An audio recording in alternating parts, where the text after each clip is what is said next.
Friends, welcome back in the other my science with Dolly 24। I hope so guys आप सभी स्वस्थ होंगे, मस्त होंगे, ज़बरदस्त होंगे, हर रोज अपनी ज़िंदगी में नई नई खुशियों का वेलकम कर रहे होंगे। आई होप सो गाइस आप सभी ने शिवरात्रि को बहुत ही ज़्यादा धूमधाम से और अच्छी तरह से मनाया होगा और बची हुई पूजा आज रात में आप सभी संपन्न करेंगे।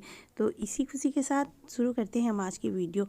दोस्तों, शिवरात्रि अपने आप में ही बेहद पावन व पवित्र पर्व हम सभी के लिए है।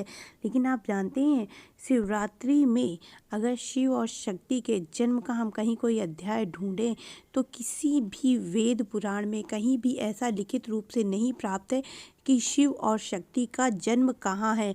पार्वती के जन्म के बारे में तो हमको मिल जाती है व्याख्या, लेकिन शक्ति और शिव के जन्म के बारे में कहीं पर भी विस्तृत जानकारी नहीं मिलती है।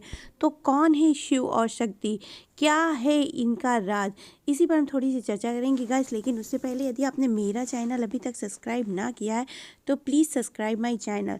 दोस्तों, शिव और शक्ति के बारे में अगर हम कहीं पर भी पढ़ना चाहें तो हमें कुछ भी लिखित रूप से नहीं प्राप्त है, क्योंकि शिव और शक्ति की ऐसी अनंत ऊर्जा है जो कि इस प्रकृति पे हर कहीं पर व्याप्त है। शिव जी का कहीं जन्म का विवरण नहीं लिखा हुआ है कि कहीं पर भी हमें ये पढ़ने को सही रूप हो जाए कि शिव का जन्म कहाँ हुआ, कैसे हुआ। शिव जो है इस प्रकृति की अनंत ऊर्जा को कहा गया है जो कि प्रकृति में समाहित है, संरेखित है। और शिव के साथ में शक्ति का भी जन्म का विवरण नहीं है। शिव और शक्ति दोनों इस प्रकृति की एक ऐसी अनंत ऊर्जा है जो कि अनंत से आदि है।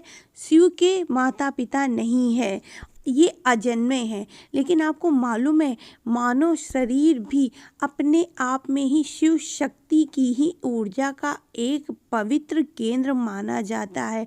जैसा कि आप सभी जानते हैं, इंसान के शरीर में आधा इंसान नर का व आधा नारी का होता है।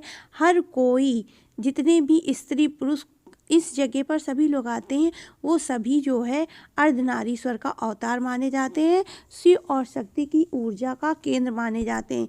इसके अलावा जो भी हम कार्य करते हैं, चाहे वो छोटा कार्य हो चाहे बड़ा कार्य हो, हर कार्य हमारे शक्ति से रिलेटेड होता है।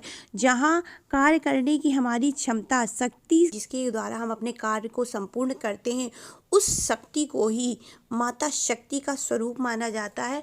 और उसी जगह हमारे शरीर को शिव का स्वरूप माना जाता है। बिना शक्ति के शिव व शिव के शक्ति दोनों अपूर्ण माने जाते हैं। इसीलिए कभी भी आप देखिएगा तो शिव और शक्ति एक जगह विराजमान होते हैं। जैसे शिवलिंग के अंदर शिव शक्ति व उनके पुत्र व माता मनसा तीनों जो है एक साथ संपूर्ण परिवार एक शिवलिंग का स्वरूप बताया गया। उसी प्रकार से मानव शरीर की जो भी नींव होती है, उस जगह से लेकर के अंत तक का, जब तक मानव का जीवन चलता है, संपूर्ण जीवन शिव शक्ति के केंद्र से परिपूर्ण होता है, शिव शक्ति की ऊर्जा से परिभाषित होता है। बिना शक्ति के जो है, जैसे शिव अपूर्ण है वैसे ही बिना शक्ति के मानव का जीवन मानव अपूर्ण है। जैसे ही मानव शरीर की ऊर्जा खत्म हो जाती है, वैसे मानव शरीर शिव की जगह, शिव को छोड़ करके खाली शव बन जाता है। अगर देखा जाए तो शिव में ई की मात्रा ही शक्ति को संबोधित करती है। इसीलिए मानव जीवन आत्मा को बहुत ज़्यादा महत्व देता है।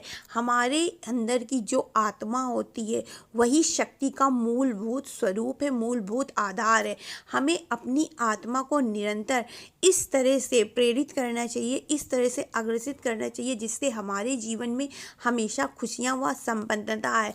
अगर आप अपने मानव जीवन में जो भी आपकी आत्मा की परिपूर्ण भूख है, देखिए जैसे इंसानी शरीर को भूख लगती है, उसको आप भूख मिटाने के लिए क्या भोजन करते हैं, हवा पानी, इन सब चीज़ों की ज़रूरत होती, वैसे मानव की आत्मा को भी भूख लगती है। और अगर देखा जाए, मानव का शरीर बिना आत्मा के अधूरा होता और ये आत्मा ही शक्ति का केंद्र होती है, शक्ति का स्वरूप मानी जाती है। तो हमें अपनी आत्मा की भूख को मिटाने के लिए हमेशा वो कार्य करने चाहिए जो हमारी आत्मा को पसंद हो। ये कार्य आपकी आत्मा से जुड़े हुए होते हैं, आपकी खुशियों से जुड़े हुए होते हैं। आप अक्सर दुनिया के मोह माया जाल में फंस करके अपनी आत्मा को आप निरंतर नकारते रहते हैं। आप अपनी आत्मा की किसी भी बात को नहीं मानते हैं। यहाँ तक एक टाइम आता है जब आपको अपने जीवन में आगे बढ़ने का मौका मिलता है, तो कभी कभी हम अपने से ज़्यादा दूसरी चीज़ों को महत्व दे करके कि उनको ये ज़रूरी, उनको वो ज़रूरी, उनको ऐसा करना चाहिए, कि मुझे क्या करना, ये चीज़ सोच करके हम जो है अपनी आत्मा की, अगर उस टाइम भी हमारी आत्मा कहती नहीं ये कार्य नहीं, ये कार्य करो, वो तुम्हारे लिए अच्छा होगा। देखिए, आत्मा आपको हमेशा राइट दिशा बताती है, सही चीज़ें बताती है, लेकिन आप अपनी आत्मा की बात कितना मानते हैं ये आप पर निर्भर है। हम अपनी आत्मा की बात को इग्नोर करके, उसको नकार करके दूसरी दिशा में आगे बढ़ जाते हैं, दूसरे कार्यों को महत्व देना शुरू कर देते हैं। इसी हमारी आत्मा का अवलोकन नहीं हो पाता है, हमारी आत्मा आगे नहीं बढ़ पाती। कहीं ना कहीं हम अपनी आत्मशक्ति, वो आत्मबल को दबाते रह जाते। जब हम ऐसा कार्य करते हैं तो हम अपनी आत्मा को हम जो है परिपूर्ण भोजन नहीं दे पाते। तो अपनी आत्मा की पूर्णता के लिए आपको हर हाल में किसी न किसी प्रकार से भगवान को याद करते रहना चाहिए। और भगवान अगर देखा जाए आपके अंदर विराजमान है, जिसको कि हमें मेडिटेशन व ध्यान के माध्यम से जानना होता है। यदि आप 21-51 दिन लगातार मेडिटेशन करते हैं, ध्यान करते हैं, तो उससे आपके मन के अंदर की चंचलता तो खत्म होती है, आपके अंदर ज्ञान की प्रबलता आती, आपकी आत्मा को स्थिरता मिलती है, और आपकी आत्मा को इस वायुमंडल से, ब्रह्मांड से ऊर्जा मिलती है, भोजन मिलता है, शुभ विचार मिलते हैं। क्योंकि जब आप अपनी आत्मा पे ध्यान केंद्रित करते हैं तो आपकी आत्मा को भी संतुष्टि मिलती है, आपके बारे में वो अच्छा सोचना शुरू कर देती। अक्सर लोगों को खराब सपने व बैड थिंग्स, जो कि अच्छी चीज़ें नहीं होती, इसी वजह से आती हैं क्योंकि वो अपनी आत्मा को भोजन नहीं दे पाते। आत्मा के भोजन के लिए हमें अच्छी किताबों का भी अध्ययन करते रहना चाहिए। जो भी है, हमें अच्छी किताबों का अध्ययन करना चाहिए, धार्मिक, सांस्कृतिक, या फिर आपको अगर एंटरटेनमेंट या हंसी मजाक से रिलेटेड चीज़ें पढ़ना पसंद है तो ऐसी चीज़ों को आपको हर हाल में पढ़ना चाहिए। उससे आप जो है संतुष्ट होते, आपके मन को शांति मिलती व आप प्रसन्न भी होते हैं।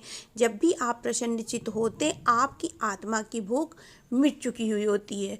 तो ये थी शिव और शक्ति की बहुत ही छोटी सी गाथा कि मानव शरीर में कहाँ पर शिव और शक्ति विराजमान है। मानव शरीर ही अपने आप में शिव शक्ति की संपूर्ण ऊर्जा से भरीभूत होता है। जहाँ मानव का मिट्टी का शरीर शिव से संबंधित होता है, वहीं इंसान की आत्मा शक्ति का स्वरूप होती है।